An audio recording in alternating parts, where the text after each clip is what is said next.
Coming up on New Day at Arirang, South Korea looking at another day with a record number of new COVID-19 cases, possibly 7,000 or more. In addition, the WHO says the Omicron variant appears to have a growth advantage over Delta. President Moon Jae-in finishes his state visit to Australia. The trip deemed a success as he got Canberra to agree to stronger strategic economic cooperation to secure critical raw materials for future growth industries. Plus, US Secretary of State Anthony Blinken says the alliance between South Korea and the United States is key to ensuring a free and open Indo-Pacific region. Hello and welcome to this Wednesday edition of New Day at Arirang. It's 8 a.m. on December 15th here in Seoul, South Korea. Thank you for joining us. I'm Oh Seung. And I'm Mark Broom. Over the next 60 minutes, we will take a look at all the big news stories of the day and get some expert insights on the issues facing Korea and the rest of the world. And we are going to start today with the COVID-19 situation here in South Korea, as Seoul on its own reported an all-time high in terms of daily infections as of 9 p.m. Korea time on Tuesday. Today's caseload is expected to again hit the 7,000 mark. For more on this and other COVID-related updates in Korea, joining us live in studio, we have our Tae Won-jong. Good morning. Good morning. So, Won-jong, let's start with today's forecast for the number of new infections. Yes, the Wednesday's expected caseload will hover around the 7,000 mark today and up to 9 p.m. yesterday. A total of 5,803 new infections were reported. This is 869 more than the same period from the previous day. Breaking down, more than 70% of those cases were from the greater Seoul area. In Seoul alone, authorities reported 2,469 as of 9 p.m. on Tuesday, which was already a record high figure so far. I'm wondering, would you have any more details about infections among the younger generation? Sure. Across the South Korea in the past 5 days, an average over 760 students from kindergarten to high school that have been confirmed with COVID-19. And since the schools reopened nationwide in March, more than 50,000 students have caught COVID. However, the vaccination campaign for teenagers is picking up pace. The number of vaccination reservations booked by teenagers this month is 3 times higher than in the previous month. According to health authorities on Tuesday, more than 38% of those aged between 12 and 17 are now fully vaccinated. And let's turn to the travel restrictions that have been imposed by the South Korean government to people who want to come into the country. Do we have any updates on that side of things? Yes, we do. I mean, South Korea health authorities have extended quarantine restriction for another 3 weeks until January 6. Now, due to concern over Omicron variant from overseas, the government has imposed a mandatory 10-day quarantine for all travelers, regardless of their vaccination status or nationality, until December 16th. Plus, the government has also extended travel restrictions targeting 11 African countries that have been highly exposed to Omicron variant. Until January 6th next year, foreign travelers from these countries won't be able to travel to South Korea freely. However, the so-called travel bubble agreement with Singapore and Saipan will be kept for now, meaning no mandatory quarantine required for travelers from these regions. Got it. Well, let's dive into the response from other countries now. The UK, for instance, unlike South Korea, it's actually lifted these travel restrictions towards African countries with a high risk of the Omicron variant. Could you tell us more about that? Of course, the UK recently lifted their travel restrictions on the visitors from 11 African countries, despite spread of Omicron variant there. In November, the country had complied a list of 11 nations on which travel restrictions were imposed. The reason for lifting the bans is because the Omicron variant has already spread so widely across the world. The government believes those restrictions will be less effective in slowing down the spread. The UK has seen one death related to Omicron variant. Meanwhile, the World Health Organization on Tuesday sent a warning about the spread of the Omicron variant, adding that it's spreading faster than any previous strain, and it has spread to most countries in the world already. Now take a listen to what the top official had to say. Even if Omicron does cause less severe disease, the sheer number of cases could once again overwhelm unprepared health systems. I need to be very clear. Vaccines alone will not get any country out of this crisis. Now, he added that the vaccines alone will not protect people from Omicron, stressing the importance of wearing a mask and following social distancing rules. And also, official from the U.S. pharmaceutical company Moderna said Tuesday that despite the Omicron variant's fatality rate being slower than the Delta variant, the Omicron variant is still very, very dangerous right now. Right, so we all still have to be very careful about this. Well, Wonjong, lovely job as always. Thank you so much for coming in this morning. Thanks for having me. Thank you, Wonjong. Lovely job. Now, up until the emergence of the Omicron variant, many countries were in fact rolling back many of their COVID-19 restrictions. But of course now that's no longer the case with this new strain coming along and infections on the up and up. The uncertainty plus renewed virus curbs are taking their toll on people's mental health. Han Song reports. With strict virus curbs being reimposed around the world, it's hard to believe that just last month, several countries had been easing prevention measures. The Omicron variant and COVID-19's global resurgence have, for now, erased all hopes of a gradual return to normal. And it's coming at the expense of global mental health.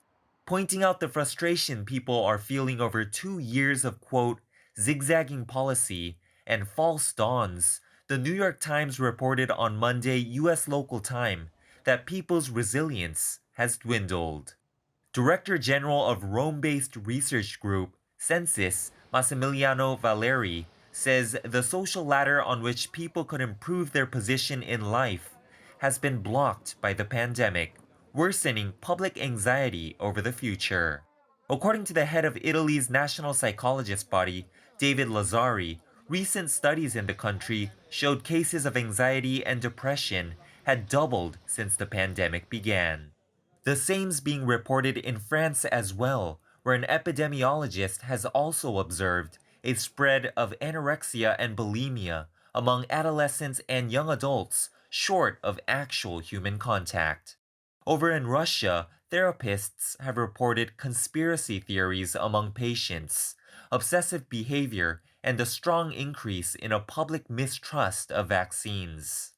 Mental health experts in South Korea believe the sense of endlessness is adding to the dissatisfaction. Expectations of finally returning to normal life were high among the public. Those hopes came crashing down in about a week, though, and new fears started creeping in. If we can quantify their disappointment, think of it as not a drop from 0 to minus 100, but from 100 to minus 100, a plummet of 200, not 100. And it's likely the anxiety, fear, and depression will only become worse moving forward. Experts warn that if there isn't a way for people to experience happiness, even amid a prolonged pandemic, simply requiring the public to wait until the virus subsides will lead to a mental health disaster. Han Sung-woo, Arirang News. We now have official word that South Korea's presidential election will be held on March 9th, 2022. Due to the pandemic, the National Election Commission is reviewing whether to expand those eligible for mail-in ballots. Under the law, those with mobility issues in hospital or in prison can apply. COVID-19 patients in treatment centres were added in the 2 latest elections. For the upcoming election, the Commission is reviewing the option of including those self-quarantining as well. Previously, people in self-quarantine had to visit polling stations in person after election day. The Commission is also considering other methods like text message or email. Now it's time for Onpoint, where we speak to experts to delve deeper into the biggest news stories in the spotlight right now. One person died in Great Britain this week after contracting the Omicron variant of COVID-19, in what is the first publicly confirmed death globally from the strain that's spreading around the world like wildfire. Britain's health secretary also warning Londoners that Omicron will become the dominant variant in the capital within the next day or two. Other European countries and capitals echoing similar warnings. Here in Asia, Omicron cases are rising in South Korea, but as of now, all the cases have either been asymptomatic or mild, nothing more than a fever, a raspy throat and a slight cough. And across the West Sea, health authorities in Tianjin have detected mainland China's first Omicron case. For more on where we stand globally in regards to the pandemic, we are joined by Ben Cowling, Chair Professor of Epidemiology at the University of Hong Kong. Now, Professor, researchers found that a third shot of an mRNA vaccine offers protection against Omicron. So after the first and second doses, what makes 3 the magic number in this case?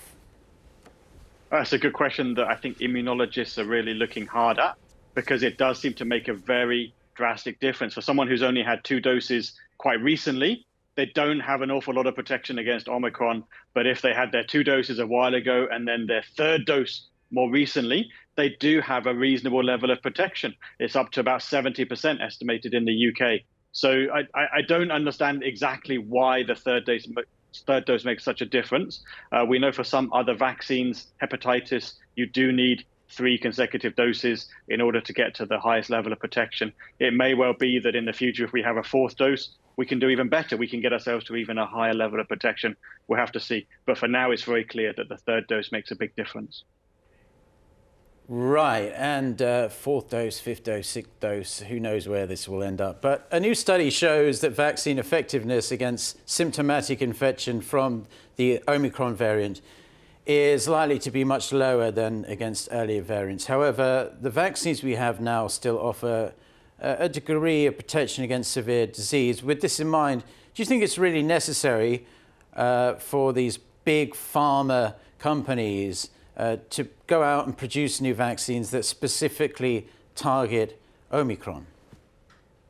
Well, if we had a vaccine specific for the Omicron variant now, I think it would make a massive difference, because even with 2 doses, that vaccine would provide protection against Omicron. And if we could use it as a 3rd dose for people who've previously got 2 doses with the 1st generation vaccine, I think that would also do better than a 3rd dose with the vaccine that we have now. But of course, we don't have the Omicron variant vaccine now. We may have it in 3 months' time or 6 months' time. By then, it may be too late, and maybe we'll be facing another variant. So that's always the question for these companies, is how do they stay ahead of the game? If they produce the vaccine now for the strain that's circulating now, there's going to be that lag, and it's not clear that for the next variant, the Omicron vaccine would be better than another strain, which may be the one they're already making. So that's what they'll be weighing up. But I think it would be very valuable to make progress on such a vaccine, because it may well still come in useful in 3 months' time. And Professor Cowling, Omicron is generally thought to be a milder strain than past variants, but as the UK Prime Minister said a few days ago, it's much more transmissible and it shouldn't be taken lightly. Yet some experts are urging countries to keep their borders open, as is the WHO. What should then be the public health response? Can the spread of the variant be kept under control? Well, in terms of the severity, if there were the same number of cases of maybe Delta and Omicron, there'd be less serious cases among the Omicron group, because on average it's slightly milder on an infection to infection basis. But because, as you mentioned, Omicron is more transmissible, we're actually going to have more Omicron infections than we would have had with maybe Delta, and also because of the thing you mentioned, that it can evade a little bit of the immunity from vaccines. So that means even if it's slightly milder, we may still see a higher health impact in total of Omicron, because there's more cases, even though on average each case is slightly milder. As for the control measures, it's very clear that travel measures will not stop Omicron from spreading globally. They may slow it down. So the measures that you have in Korea, the measures we have in Hong Kong, will delay it from entering our country, our cities, but they won't stop it completely. And they may not delay it for that long. And that's why the World Health Organization has said so much about how travel restrictions have very limited value in the fight against COVID and against new variants. What are needed are likely to be domestic control measures. Now, Professor, I don't know what it's looking like in Hong Kong right now, but here in South Korea, we're stuck in this pretty difficult situation, because running out of hospital beds, the specialized ones that are needed to treat the seriously ill, despite the fact more than 4/5 of the population have been fully vaccinated. So I suppose my question is, what, if anything, can be done to prevent this getting worse and the health system in South Korea and in other countries just completely overheating? Well, the first thing is vaccines. We know that most of the people in hospital with COVID are older people. There are some young people, but generally it's older people.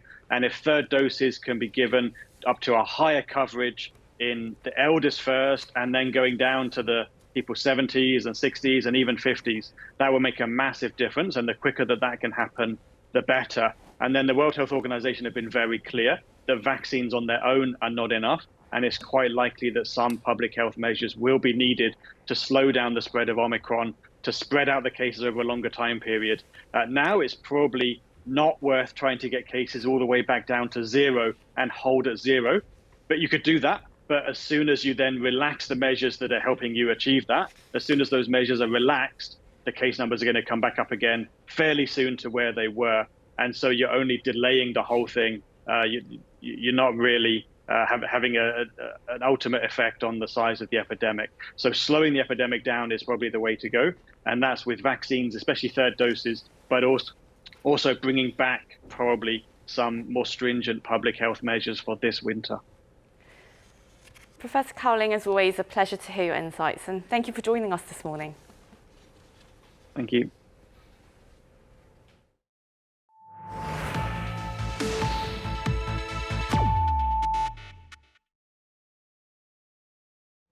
Now, in other news, President Moon Jae-in returns to Seoul in the coming hours after wrapping up his 4-day state visit to Australia.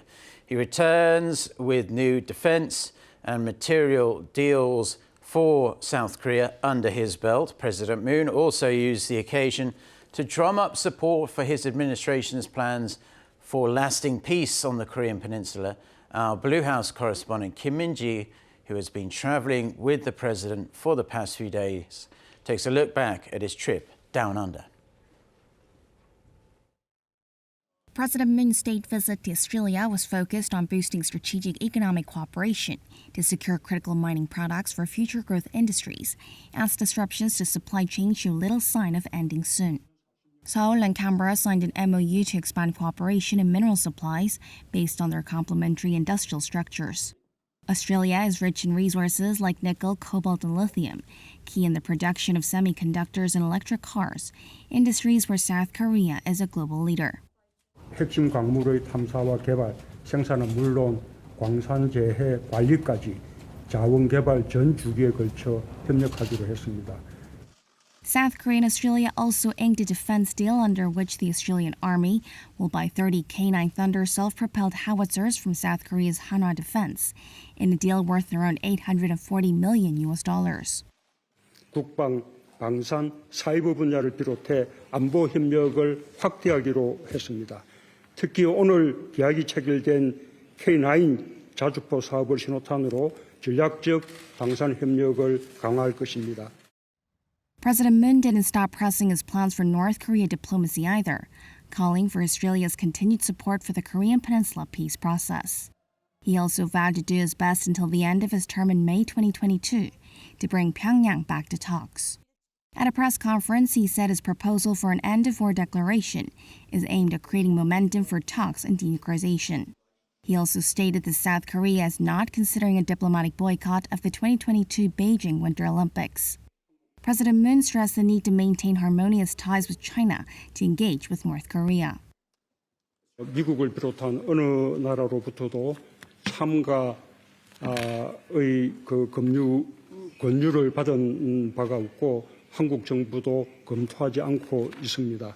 북한의 비핵화를 위해서 중국의 건설적인 노력이 요구된다는 점입니다. President Moon was the first foreign leader to make a state visit to Australia since the start of the pandemic. And on the occasion, the two nations agreed to take their relations to the next level as they mark 60 years of diplomatic ties. With South Korea and Australia elevating their ties to a comprehensive strategic partnership, the Blue House says it has set the course for co-prosperity as the two nations jointly respond to COVID-19, restore supply chains, and speed up carbon neutrality. President Moon will arrive in Seoul on Wednesday evening. Kim Min-ji, Arirang News, Sydney. US Secretary of State Antony Blinken, who is in Indonesia on the first leg of a week-long tour to Southeast Asia, is laying out the Biden administration's plans for the Indo-Pacific region. He stressed the US will expand military and economic partnerships to try and counter China's growing aggression in that part of the world. Kim Hyo-sun with this report. U.S. Secretary of State Antony Blinken is pinpointing alliance, military, and economy as the key areas the U.S. will focus on to push back against China's increasing assertiveness in the Indo-Pacific region. He was giving a speech during a trip to Indonesia Tuesday, underscoring that Washington will further expand its military and economic partnerships in Asia. Second, we will forge stronger connections within and beyond the region. We'll deepen our treaty alliances with Japan, the Republic of Korea, Australia, the Philippines, and Thailand. Those bonds have long provided the foundation for peace, security, and prosperity in the region. We'll foster greater cooperation among these allies as well. Such remarks come as the Biden administration is focused on countering Beijing's growing aggressiveness in the region, especially in the South China Sea, Hong Kong, and against Taiwan.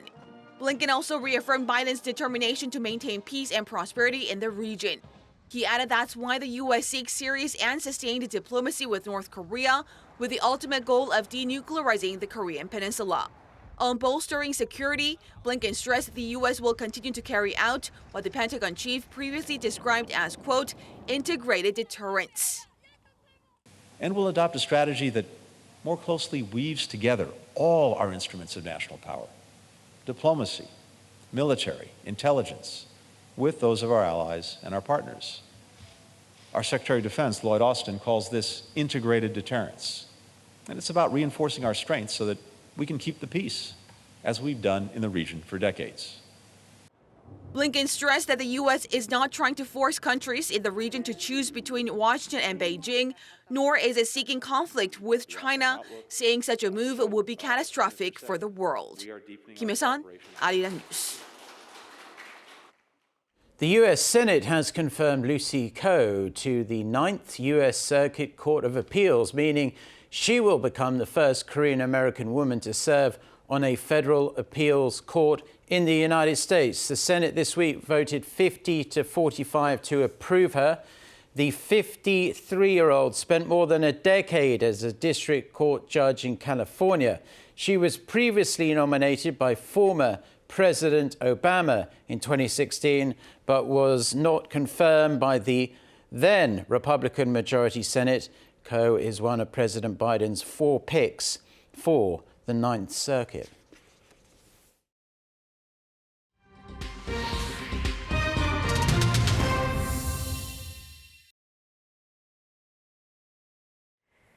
Now it's time for Global Insight, where we speak to experts from around the world on issues making headlines. Over the last 2 years of the COVID-19 pandemic, many people around the world have been rather confused by conflicting messages and measures by authorities. Seeking out the voice of reason, truth and logic, societies have been turning to scientists. Now, Professor Devi Sridhar is at the University of Edinburgh's Medical School, and she holds a personal chair in global public health. She's also a founding director of the Global Health Governance Programme. Now, Professor Sridhar, she's been a leading figure in the fight against the coronavirus as an advisor to governments around the world and a trusted voice in global media. And most recently, her commentaries have been making headlines here in South Korea, and we're very honoured to have her on our programme today. Thank you for having me. Welcome, Professor Sridhar. Well, you've attracted quite a fan base here in South Korea after you wrote about how the Seoul model was an exemplary response to the COVID-19 pandemic. So, first of all, if I may, what made it stand out to you? Well, I think if we go back to the start, January 2020, South Korea was one of the first countries to recognize the threat COVID-19 would present and to start building diagnostic capacity, building up testing, drawing on the tracing and the isolation facilities that have been thought about for MERS. And so it was one of the first countries to start trying to contain this without using a harsh stay-at-home lockdown or some of the draconian measures that China had used. And I think there was already recognition, we got to keep the economy open. let people have freedoms and liberties in a democracy, but also find ways to control COVID because the threat was clear of what it could do to health systems. Despite 90% of the country's adult population having been vaccinated here in South Korea, the number of people contracting COVID has been hitting record highs every day here. What would you advise as the way forward for South Korea and, of course, other countries that are facing the same kind of situation? Well, the first thing I would say is congratulations to South Korea for managing almost 2 years into this pandemic, for keeping the case numbers and deaths so low, buying time for vaccination to very similar levels, even higher than European and British countries, but without the loss of life that we took over those 2 years. But on the other side, I think what we're seeing now with the new variants is even if you're fully vaccinated, even triple vaccinated, you can still get COVID-19. And so I think we will expect this to circulate. And the question then is, does it result in severe disease and death, which is what we're trying to avoid. So if people can get COVID-19, be fully vaccinated, and let's say have a mild illness and then recover, then we'd say vaccines have succeeded. We've avoided the severe illness and deaths. And I think right now, so far, it seems vaccines are doing that. And so that's the message to people, which is you might get COVID-19, but vaccines have blunted the health impact they would have had you gotten it, let's say, in a pre-vaccine era. You have a new book coming out. It's called Preventable. That's going to be hitting bookshelves in May. It focuses on how global politics shapes public health. Now, what is one major change you would like to see among global decision makers the next time that we face a global health crisis? Yeah, no, I'm excited for the book coming out. And actually, the prologue focuses on South Korea and the experience of MERS and kind of how that was built upon for the SARS-CoV-2 response. And I do have a whole chapter actually looking at South Korea in January and February and comparing what was happening there versus what was happening in the United States and Britain at exactly the same time. And I think, the real lesson coming, which I bring to near the end of the book, is that this is going to happen more regularly. We are going to have more outbreaks and diseases that have pandemic potential, but just because they have the potential doesn't mean that they have to become pandemics, similar to what SARS-CoV-2 has become. And you see such a myriad of responses across the world, if you look at COVID-19, of what countries try to do with this virus. And the hope is in the future, they can be more coordination, even over something like travel rules, where countries say, okay, we're all gonna follow pre-departure testing, or we're all gonna have similar quarantine procedures, versus what we have now, which is every country just doing its own thing on its own time scale. Sometimes within countries, look at Germany, 16 different regions doing all something different. And it's very confusing, and in some way it undermines other countries' actions because we're all doing different things. So the hope is G7 leaders have recognized this, G20 leaders have recognized this, that there needs to be a more coherent approach, which is just because you're in Spain doesn't mean you should be doing something different to us in Britain compared to South Korea. It's just been right now really every country's doing something different. And when you look back at them a month later, it looks completely different. So that's, we've seen just hasn't worked against this virus. How should governments support and work with scientists from the initial stage of the pandemic? Yeah, so this has been a fascinating time to be a scientist because people are thinking scientists are taking over the world, they have too much power. And the thing I keep explaining is actually the power is still with political leaders. It's with ministers, it's with prime ministers and presidents. And what scientists can do is just outline scenarios. So when this arose in January and February, I think all leaders were given similar options. They were told, you need to let it flow through, reach some kind of herd immunity. Everyone needs to get it. They were told, go for elimination, find every case, take it away. They were told control, wait for a vaccine or a treatment, some kind of solution. And then a political decision was taken at that point of actually, what do we want to do? How do we balance the economy versus health versus people's individual rights and liberties versus the harms of this virus? How do we message clearly? And so I think as a scientist, even today, we can advise and say on public health, this is what we think, but it's up to leaders to put that next to economic concerns, human rights concerns, climate change concerns. We had a huge climate conference in Scotland in the middle of the pandemic with tens of thousands of people. That's up to the leadership to say, okay, I hear my public health scientist, but I'm also hearing my climate scientist and my economic advisor. And now how do I assimilate that data and then make a decision?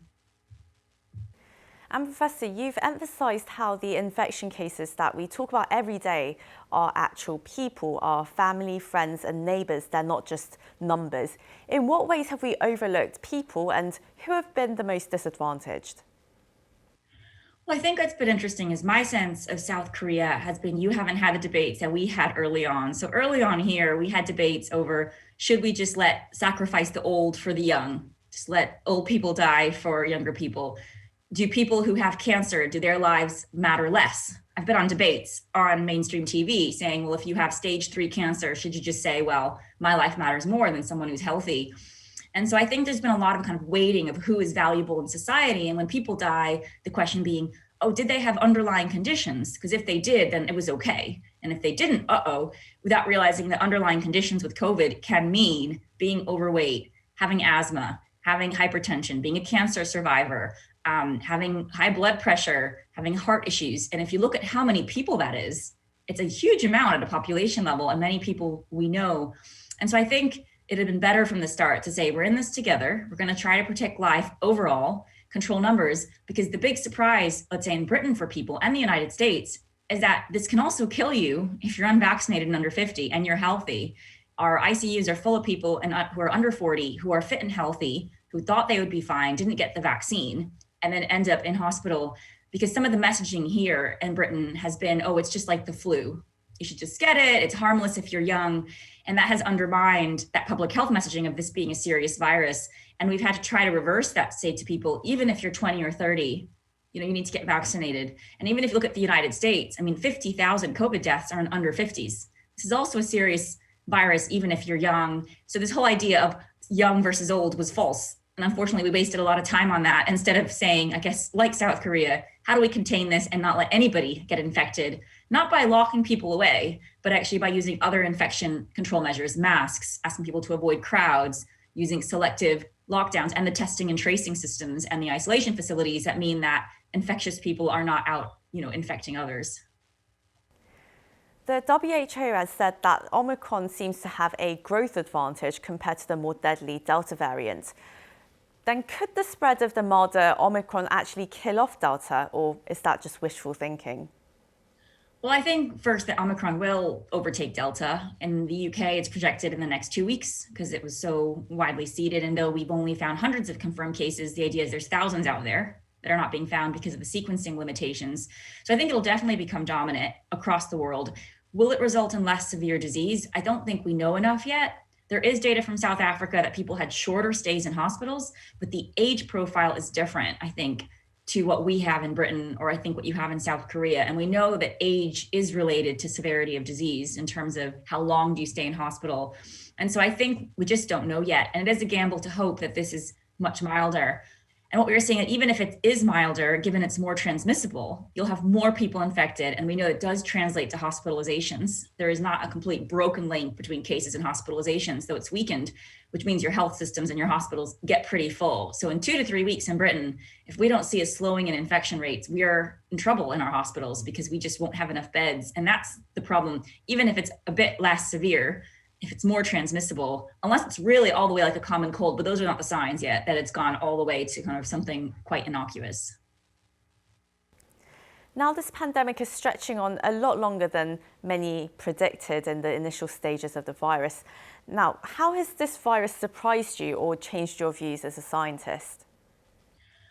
So I think when this first emerged in early January, we were watching it. And then by mid-January 2020, I think we knew this is going to be everywhere because we had seen the Chinese government struggle to manage it without very harsh measures. And that was a strong state. So think of all the places in the world that don't have that kind of state overreach, to be able to control people and their movements in that way. And I think what surprised me is less about the virus itself. It's been more about the responses to it.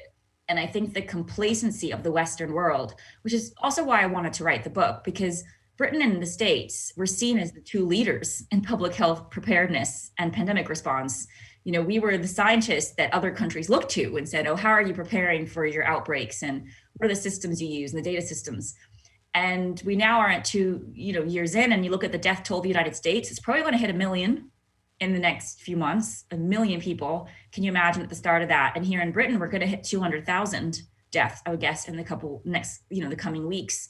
And so I think there's real questions to be asked, not just about the virus, because we could have anticipated a highly infectious respiratory virus that spreads quickly. And thankfully, unlike MERS, it doesn't kill as many people. And It can have milder infection in many people, but despite that, we've still fumbled, I think, in our response here. And there's a lot of questions to be asked about how do we do better next time? Because, even here today, there's a big dissonance between what the government is saying, what society is thinking. Masks became a hugely political issue. So you saw in the United States, if you're a Democrat, you wear a mask everywhere. Even if you're outside in the forest by yourself, you wear a mask. If you're a Republican, you're indoor in a crowded arena with thousands of people, you don't wear a mask. And here in Britain, you're starting to see differences between England, where they said no more masks first, we're done with this. Then you saw Labour wearing masks in the House of Commons and Tories not wearing masks. And then in Scotland, we've just kept masks and tried to keep it not political and say, if you give people the choice to wear it, it becomes symbolism. I'm wearing a mask because I'm a certain political affiliation, instead of it being a public health tool, which is that's how the virus spreads. And you wear a mask not to infect others, and you wear it in certain situations and not in others, similar as how you would do it for any infection control procedure. So I think that's also surprised me, just masks and how angry it seems to have made people. I mean, we have had mask protests, like people showing up to protest against a mask. And I'm thinking, it's a piece of cloth or paper you wear on your face to not infect others and not get infected. It's a tool, but it's become very heated to say anything about masks. And next year is going to mark the third year of the coronavirus pandemic, and many are worrying that it's going to be yet another year of mask boosters and uncertainty. Is there anything that we can be more optimistic about? Oh, there's a huge amount to be optimistic about. If you think back to last year to where we are today, we have safe and effective vaccines. We have really high take-up of those vaccines, and they do seem to protect against severe disease. So many people will survive this pandemic that wouldn't have survived had vaccines not arrived. It has saved millions of lives already, and it will continue to do that.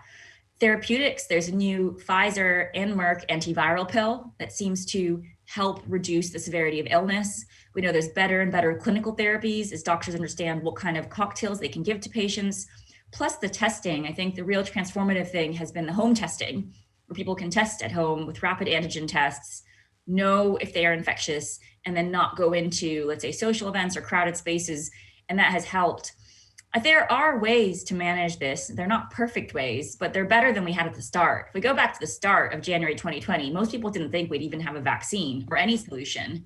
And I think those countries that bought time, that said, well, maybe something's coming, let's control infections, let's not be fatalistic, that we're all gonna get it yet, then have managed to vaccinate to such a high level and to wait for better therapies and ways to treat people.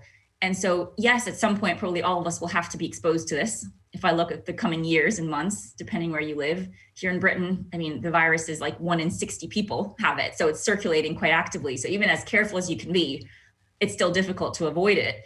The real choice I say to people is to get vaccinated and be exposed and hopefully have a mild illness or be asymptomatic, or to not get vaccinated and get it and risk having very severe illness. And that's a good choice that we have, that people have the option now of being protected and having better options if they do end up in hospital.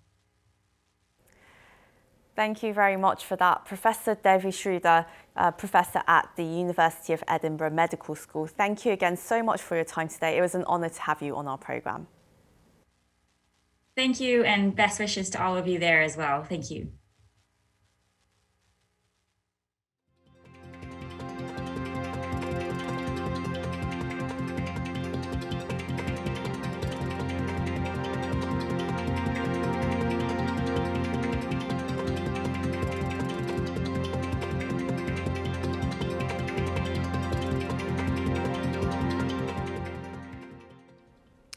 The strongest earthquake to hit South Korea this year rocked the southern island of Jeju on Tuesday, clocking in at magnitude 4.9.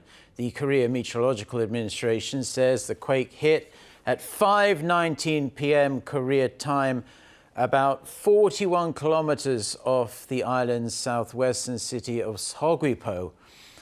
No one was killed or injured, but residents reported feeling the quake and household appliances shaking from side to side. The National Fire Agency even says people here in Seoul felt the quake. The earthquake is the 11th strongest to hit South Korea since records began. A new report has been released on the lifestyle of South Korean women born in the 1980s. Among other things, it shows more than a quarter of married women quit work after giving birth. Shin Ye-eun reports. Statistics Korea on Tuesday released data on how marriage and childbirth affected women in the workforce. Data showed that more than 1 in 4 married women born in 1983 had quit their jobs to raise their children. The situation was similar for women born in the year 1988. More than 22% left their jobs for childbirth. But when it comes to men born in 1983 or 88, around 9 out of 10 kept their jobs after becoming parents. Likewise, far fewer women in their 30s were still working in 2019 compared to men in their 30s. Only 53.6% of women born in 1983 were in work compared to 76.4% of men. The contrast was evident for those born in 1988 as well. A little over 60% of women were still in employment, whereas for men, the number stood at over 72%. This is the first time Statistics Korea has been able to analyze how demographic trends such as marriage, divorce, and death have changed over the last 30 years for certain age groups. We decided to analyze those born in the year 1983 and onwards because this was when the country's birth rate started to drop. More than 760,000 people were born in 1983, but just 633,000 were born in 1988. The latest statistics compiled data of those that were still living in Korea by November 2019.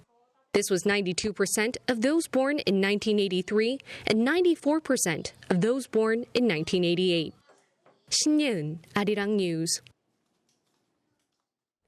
The ball is now rolling on Busan's campaign to host the 2030 World Expo. The Ministry of Trade, Industry and Energy says Korea's southern port city took part in a competitive presentation on Tuesday as the race to host the global event kicked off. Busan is competing against 4 cities in Italy, Ukraine, Saudi Arabia and Russia. South Korea aims to host the event, which runs from May to October 2030, under the slogan Transforming Our World, Navigating Towards a Better Future. The host will be announced in 2023. The South Korean Netflix smash hit Squid Game has won rave reviews around the world. And so it would seem natural that its success would provide a massive boost to the careers of its cast. Our culture correspondent Kim Bo-kyung spoke to one of the show's lead actors, who, as it turns out, has received a flood of big offers, but has instead decided to return to his roots. After the actors from the drama achieved global fame, all eyes were on their next career moves, as most of stars were bombarded with so many offers of advertisements and roles in other dramas. One of them was Squid Game's grand game maker Oh Il-nam, played by actor Oh Young-soo. And this 77-year-old veteran actor chose to return to the stage, where he spent more than 50 years of his life and where he started his career in 1963 as a member of a theater troupe. When asked why he chose a play, he said he wanted to get back to the basics. As I became well-known through Squid Game, I felt like I was losing control even at my age. The offer for the play came, and I believe this was a good chance for me to find self-restraint and be motivated to focus back on the theater again. He is to play the role of Austrian psychologist Sigmund Freud in the play Last Session, a duo drama centered around the atheist Freud and theist C.S. Lewis's heated debate on God and religion. Filled with so many abstract and symbolic terms, he says memorizing lines is sometimes demanding, but says it is good to see how the play delivers the meaning of life through old but skilled actors' voices. I feel like plays, movies, and TV shows are mainly about incidents rather than our life. A person's later years is a necessary part of life. But as most shows do not try to show life, a lot of elderly actors are losing opportunities on stage. I hope more senior actors will be presented through movies or plays that show the beauty of a person's later years. Having played around 200 different characters on stage, he underlined the importance of following one's own dreams without any doubts during an additional personal interview. Why wouldn't I have had my twists and turns while working as an actor for more than 50 years? There were times when I struggled and floundered. What I like to say is do what you want to do with confidence.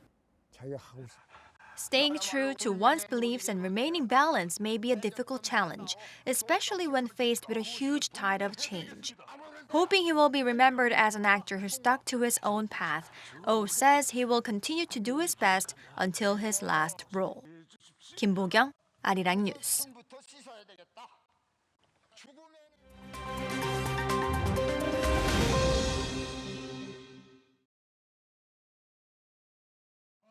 Let's take a look at what's going on in the world now.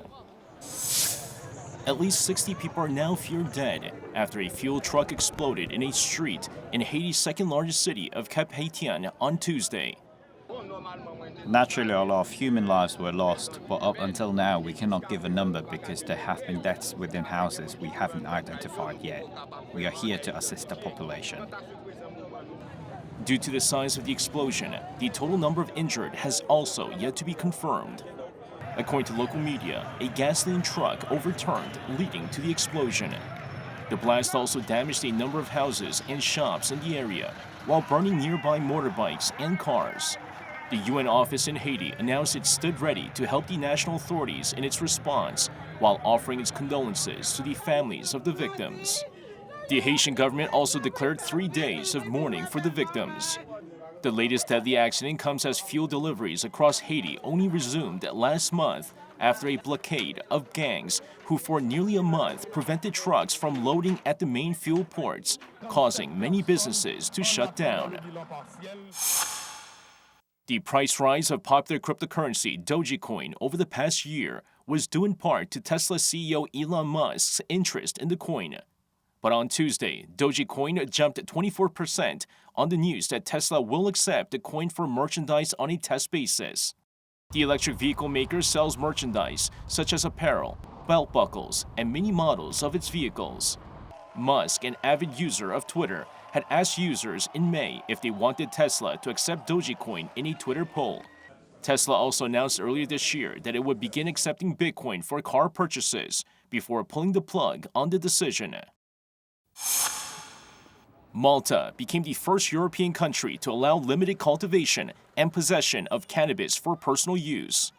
The legalization comes as the parliament on Tuesday voted 36 to 27 in favor of the legalization, allowing adults in the country to possess up to 7 grams of cannabis and grow up to 4 plants.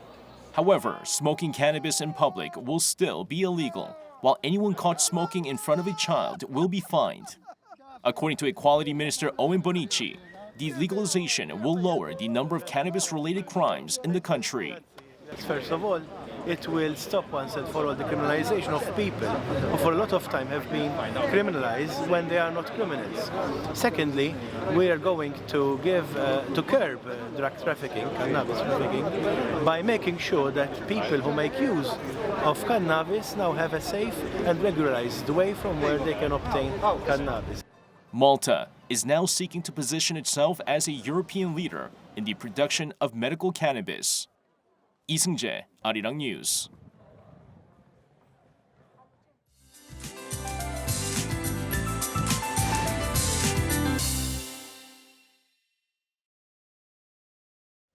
Good morning. It's raining across the central regions except on the east of Gangwon-do province, and do expect 5 millimeters of rainfall during the first half of the day today. Meanwhile, mountainous regions in Gangwon-do province will receive snow instead. But despite the rainfall, temperatures will rise, and so will ultra-fine dust levels for most central regions in Jeollabuk-do and Gyeongsang-pukto provinces today.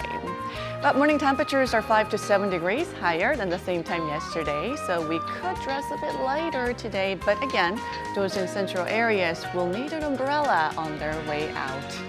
Highs in most parts will be 5 to 8 degrees higher than the seasonal norms. In Seoul, we'll be going up to 11 degrees, Daegu, Gwangju at 14 degrees. Southern provinces will see frequent rain or snow through Friday. Then a large cold front will take over the Korean peninsula on Saturday on what looks to be the coldest day of the season so far. With that, here's a look at the weather conditions around the world.